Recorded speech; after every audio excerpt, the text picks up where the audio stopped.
Hey guys, it's Mike from That's Cool Vintage Collectibles, and back in 2006 I was in San Francisco and got to tour Haight-Ashbury and the Bay Area and all of the Golden Gate Park area and where the hippie movement originated. And today on the show we're going to be talking about that plus my favorite records from the San Francisco era of 1966 through 1970. Stay tuned.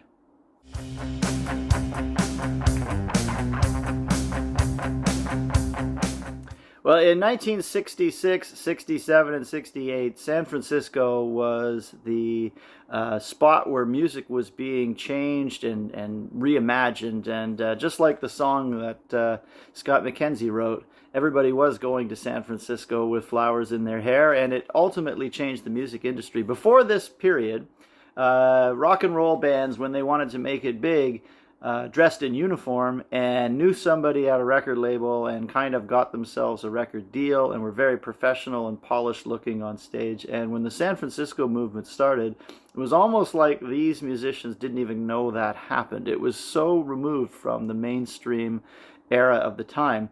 And it was a lot of folk musicians that had ended up in San Francisco, singer-songwriter types, sort of social outcasts that became bands. And the new sound was very, very different from the sound that we knew as rock and roll at that time. So let's take a look and explore some of these great records and artists that made this period so special. So it started in 1966 as a bit of a small scene. By 1968 had swept the country and had become one of the biggest movements in rock and roll. And even by 1968, Life magazine began to take note and called this issue The New Rock and featured Jefferson Airplane on the front. The New Rock was different than what was being made in Britain and actually saved American rock and roll.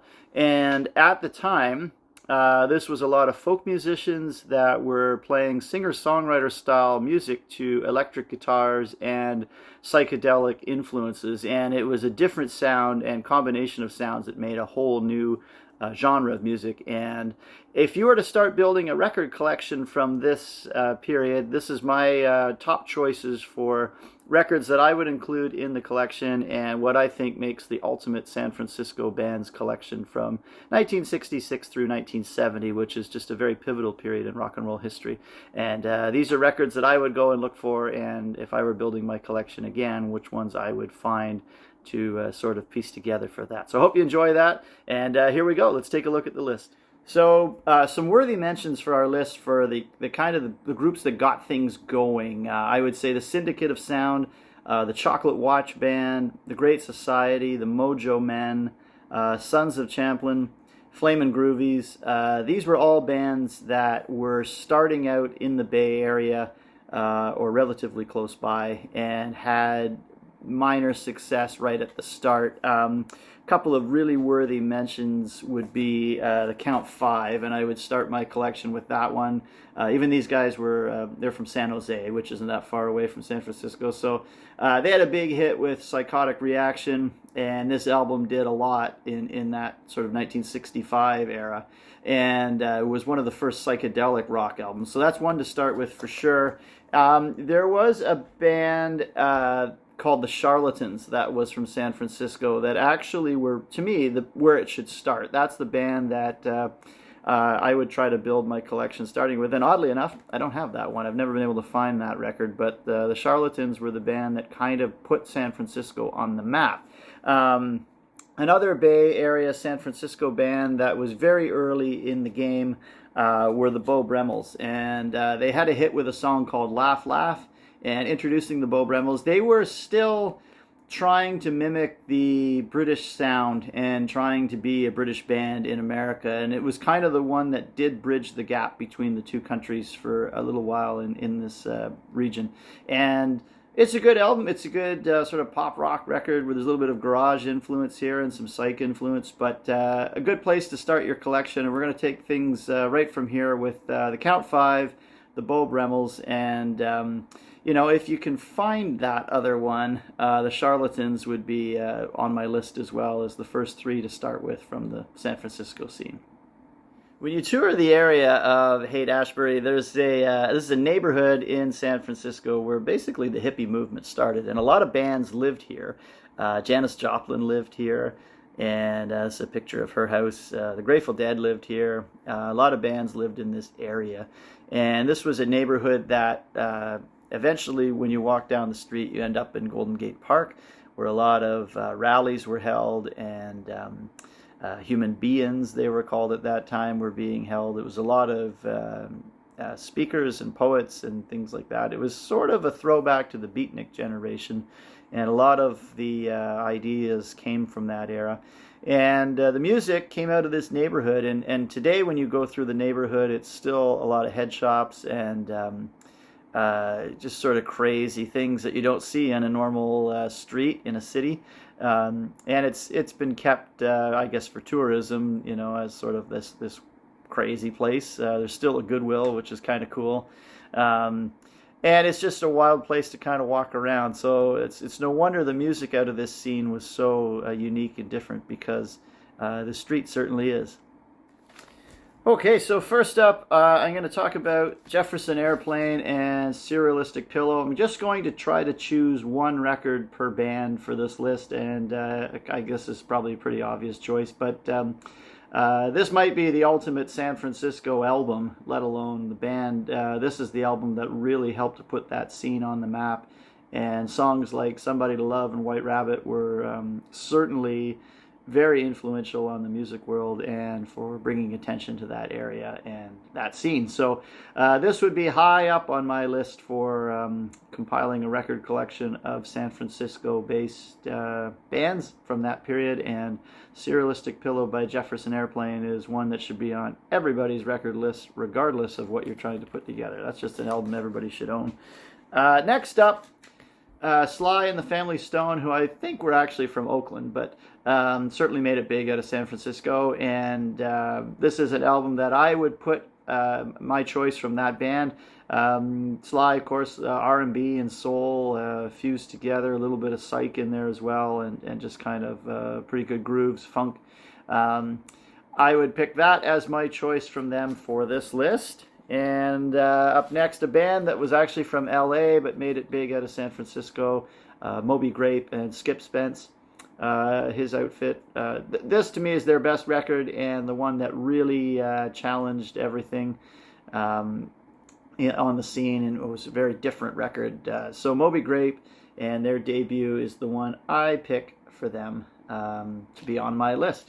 So right up there with Jefferson Airplane's Surrealistic Pillow has to be Big Brother and the Holding Company and Cheap Thrills, and this is the album that really launched Janis Joplin's career. And this is just, a fantastic blues rock album. Again, I would put that on anybody's top record list, let alone one for building a collection of the San Francisco scene. But this is definitely one to look for and get in your collection. Up next is a bit of an obscure one. This is A Beautiful Day. It's a Beautiful Day, I should say. And they were not really a rock and roll band. They were kind of more soundscapes, and it's more arts driven than that sort of blues driven stuff that was coming out of this area. But definitely worth checking out. It's pretty interesting, and I'm not sure how common this is to find anymore. It's not very expensive if you do find it, but it's one that really is part of the fabric that is the San Francisco scene. So I'd include that one on my list of building a collection. And up next, the debut album from the Steve Miller Band, which I believe came out in 1968. This also features, of course, Boz Scaggs, who was in the Steve Miller Band.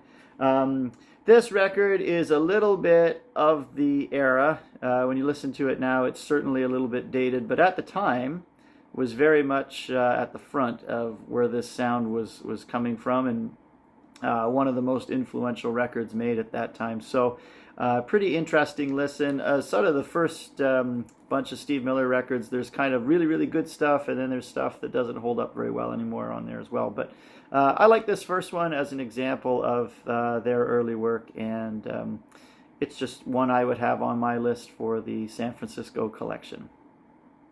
Okay, I'm going to fly through this little stack here as quickly as I can. Quicksilver Messenger Service, their debut. I would also include Happy Trails, and I don't know which one. Today it's going to be this one. I think tomorrow I could easily have picked the other one, but today I'm going to go with their debut. You can't have a San Francisco music scene list without the Grateful Dead, and I've kind of cheated on the year here, and I'm going to add American Beauty as my choice just because, I mean, why not? That's one of the greatest records of the era for sure, so choose that one. Blue Cheer, Vince Bus Eruptum, and this is arguably one of the first heavy metal records, and I did a video on the early heavy metal bands a while back, and this is featured in that, but certainly one that helps to kind of get that genre going, so I'm going to include them on my list. This is a band, Hot Tuna, that was made up of members from Jefferson Airplane, and this is a great coffee house style live recording, acoustic stuff. They also have an album called Burgers, which is quite good, but Hot Tuna is on the list. Another one that's sort of stepping outside our year a little bit, but New Riders of the Purple Sage. Jerry Garcia of the Grateful Dead was involved with this. This first one is just great stuff. Check that one out. Country Joe and the Fish, electric music for the mind and body, and that is, they are well known for their contributions to Woodstock and things like that, but this is an album that really does catch the early sort of Fish in action right there, so I'd check out that one, Country Joe. And last in this little stack is Sop with Camel, very much a regional band that had some international success, but not a lot, and that's a little harder to find, that one, but Sop with Camel is the last one in that little stack.